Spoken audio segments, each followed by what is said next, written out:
Bismillahirrahmanirrahim. Assalamualaikum warahmatullahi wabarakatuh.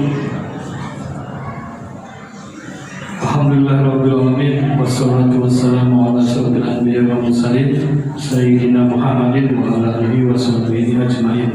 Amma ba'du. Jemaah salat tarawih rahimahullah, alhamdulillah genap 17 hari kita berpuasa dan malam hari ini memasuki malam ke-18 di bulan suci Ramadan. Semoga Allah Subhanahu wa Ta'ala menerima puasa kita hari ini dan semoga menjadi wasilah diampunkan semua dosa-dosa kita yang telah lalu. Amin ya rabbal alamin. Insyaallah untuk sholat tarawih pada hari ini imam sholat tarawih dan pembacaan kutub Bapak Haji Mahani dengan tema kutub kisah sahabat Nabi Bilal dengan Ananda Yusuf. Panitia Bulan Ramadan mengucapkan terima kasih kepada Bapak Ibu jamaah yang telah memberikan sedekah kue, makanan dan minuman untuk berbuka puasa bersama di Masjid Darussalam, dan bagi Bapak jamaah yang telah memberikan sedekah sahur, semoga Allah Subhanahu wa Ta'ala membalas kebaikan Bapak Ibu jamaah dengan kesehatan dan pahala yang berlipat ganda. Amin ya rabbal alamin. Kami juga mengajak Bapak Ibu jamaah untuk ikut serta dalam kegiatan tahajud dan sahur bersama. Insya Allah tahajud bersama dimulai pukul 3.00 dan dilanjutkan dengan makan sahur bersama di Masjid Darussalam.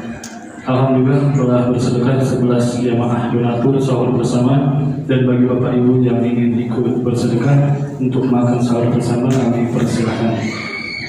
Masjid Darussalam juga menerima dan menyalurkan zakat fitrah dan zakat mal. Bagi jamaah yang ingin menyalurkan zakatnya dapat menghubungi pelaksana mukjizat di Masjid Darussalam setiap pada sholat fardu untuk memudahkan penyaluran zakat, penerimaan zakat sampai hari 1 Idul Fitri. Selanjutnya kas amaliyah Ramadan 1446 Hijriah hari ini sebagai berikut. Saldo amaliyah Ramadan kemarin sebesar Rp5.057.500, penerimaan Rp1.215.000, pengeluaran Rp350.000, sehingga saldo amaliyah Ramadan hari ini Rp6.436.500. Jamaah sholat tarawih rahimahullah, mari kita membaca surah Al-Fatihah. Semoga kita semua diberikan kesehatan dan kelancaran di dalam melaksanakan ibadah di bulan suci ini. Dan bagi jamaah atau warga komplek yang sedang sakit, semoga diangkat penyakitnya dan diberi kesembuhan oleh Allah Subhanahu wa Ta'ala. Al-Fatihah.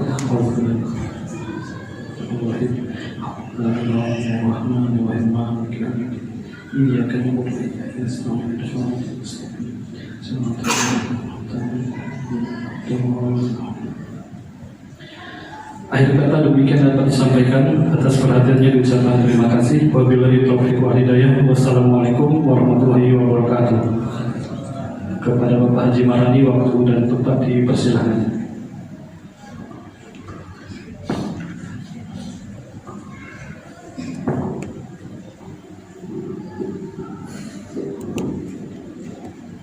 Assalamualaikum warahmatullahi wabarakatuh.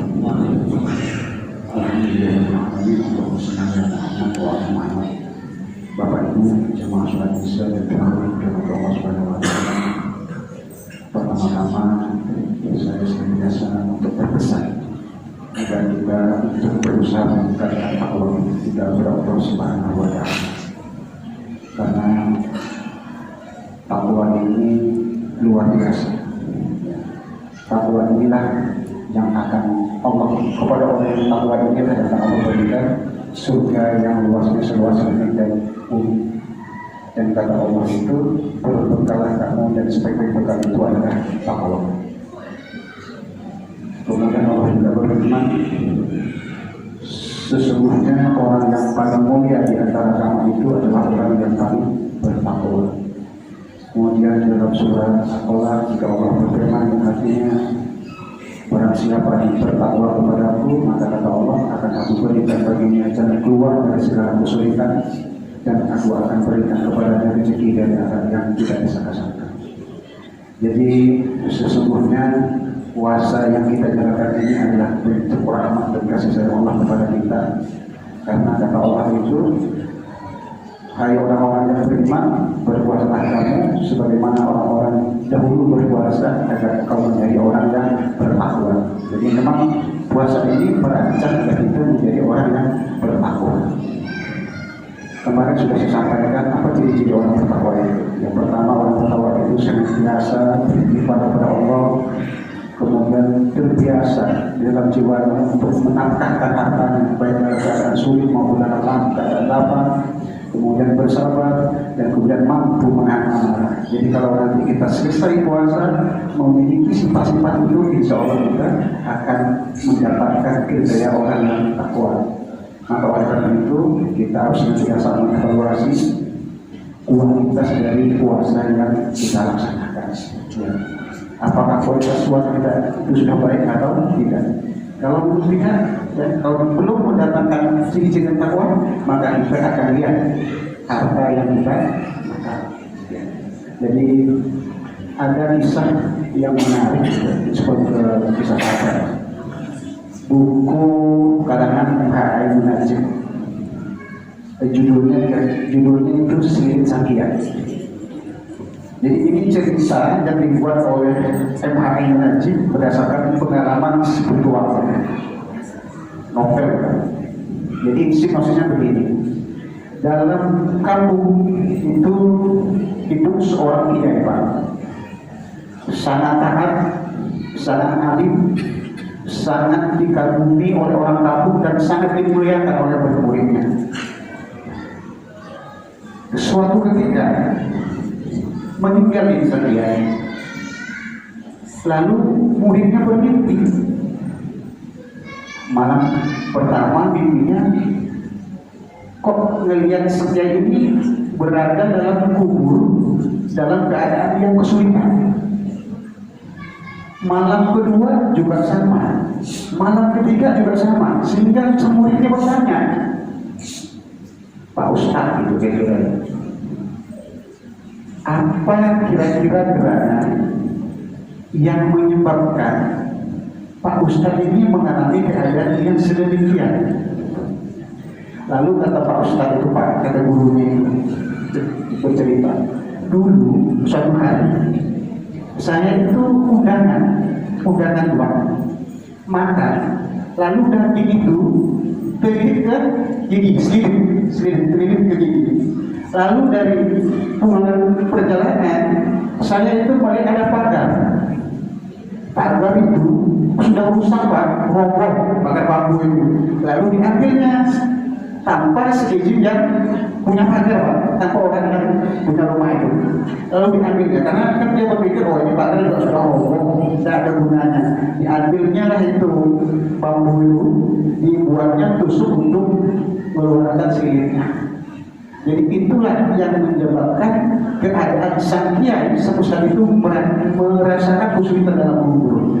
Bayangkan Pak, hanya ngambil pagar yang tidak guna lagi itu tanpa seizin dari orang yang punya itu bisa mendatangkan kesulitan kita di alam kubur. Apalagi kalau kita ngambil harta yang besar Pak, apalagi kita yang ngambil harta yang luar biasa banyaknya.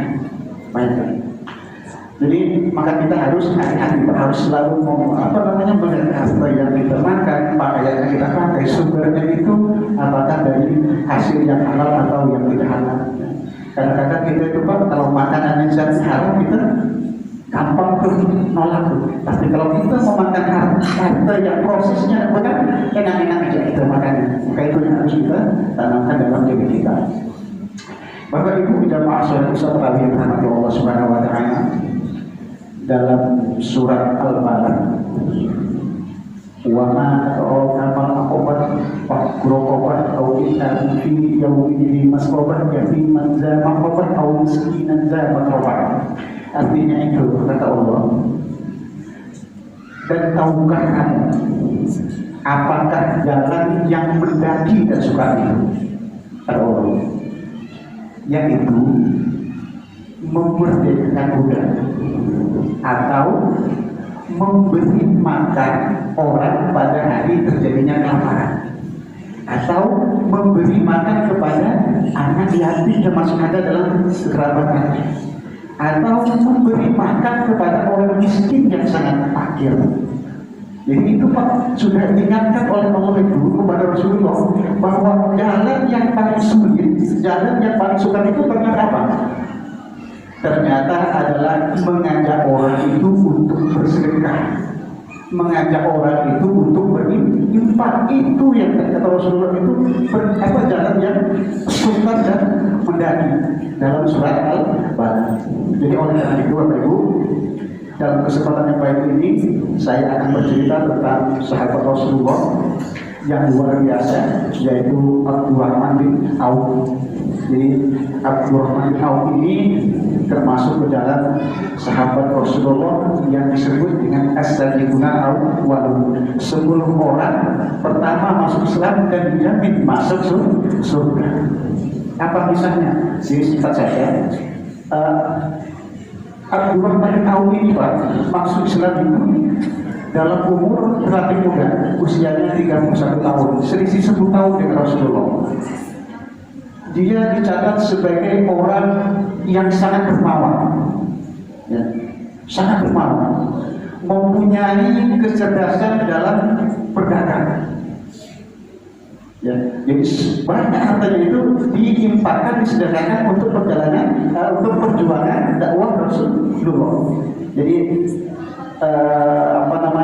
Abdurrahman bin Auf itu Pak, pernah dia mensedekahkan 1000 ekor unta, kemudian mensedekahkan 4.000 dirham, 4.000 dinar, dan tidak cukup di situ, mensedekahkan lagi Pak setengah dari hartanya, 40.000 dinar, 40.000 dirham. Bapak tahu 1 dinar berapa emas? 1 dinar Pak itu setara dengan 4,25 gram emas sekarang dengan nilai 20 karat. Kalikan adalah 40.000 gram emas sekali dengan derma itu kalikan 4,25 gram itu emas ya, bukan dirham. Itu berapa ratus ribu gram emas yang didermakan oleh Abdurrahman bin Auf. Tapi meskipun demikian Pak, dia itu tidak merasa tenang dalam hatinya. Takut, apa yang ditakutkannya? Yang ditakutkan dia nanti dia masuk ke surga itu tidak lancar, lama prosesnya, karena banyak pertanyaan, banyak yang akan dia pertanggungjawabkan. Apalagi dia pernah mendengar sabda Rasulullah. Sabda Rasulullah, Abdurrahman bin Auf kata Rasulullah, nanti kamu akan masuk ke surga itu dengan jalan terhati-hati. Lalu Abdurrahman bin Auf bertanya, mengapa demikian ya Rasulullah? Karena hartaku itu terlalu banyak. Mendengar sabda Rasulullah Pak, makin sedih lagi hatinya, makin parah lagi hatinya. Jadi dia tidak kepingin kaya, Abdurrahman bin Auf, kepinginan miskin Pak. Nah, jadi suatu ketika setelah beberapa saat itu, setelah terjadi perang Tabuk di Madinah itu terjadi krisis ekonomi Pak, yang disebabkan oleh panen kurma itu kan busuk Pak, tidak laku. Mendengar mengetahui hal itu, Abdurrahman bin Auf ini senang banget ya. Maka dijualnya hartanya Pak untuk membeli buah kurma yang busuk itu di Madinah itu, ya, dengan harga yang normal. Lalu setelah membeli buah kurma itu Pak, masyarakat pun senang, lalu dia pun senang, jadi miskin gitu. Tapi apa yang terjadi kemudian? Yang terjadi kemudian Pak, datang utusan dari Raja Yaman ke Madinah, seorang tabib yang mengatakan bahwa di Yaman itu terjadi wabah penyakit, ya, yang kasarnya itu Pak, obatnya itu yang kurma yang busuk, begitu, kurma yang busuk. Dan dibelinya karena yang satu-satu yang punya kurma yang busuk itu Abdurrahman bin Auf, maka dibelinya kurma yang dari Abdurrahman bin Auf itu dengan harga 10 kali lipat. Bayangkan Pak, jadi istrinya, jadi kaya lagi Abdurrahman bin Auf. Nah, jadi apa yang kita tangkap dari presiden ini? Yang kita tangkap itu Pak, yang pertama Abdurrahman bin Auf itu Pak, dia itu bersedekah niatnya itu bukan untuk dunia, bukan untuk dapat rezeki, tapi karena takut dengan Allah. Karena dia takut dengan Allah, maka sesuai dengan apa namanya itu, dengan firman Allah itu, siapa yang menafkahkan hartanya maka akan Allah lipat gandakan. Allah berikan ganjaran berkali-kali lipat. Kemudian yang kedua, dia berdagang. Suksesnya Abdurrahman bin Auf itu karena dia berdagang mengharapkan ridho dan berkat dari Allah Subhanahu wa taala. Jadi Bapak Ibu demikian, Bapak Ibu jamaah sholat Isya dan tarawih dengan Allah Subhanahu wa taala. Demikian berupa ceramah singkat yang dapat saya sampaikan. Semoga bermanfaat untuk kita semuanya. Wabillahi taufiq wal hidayah. Assalamualaikum warahmatullahi wabarakatuh.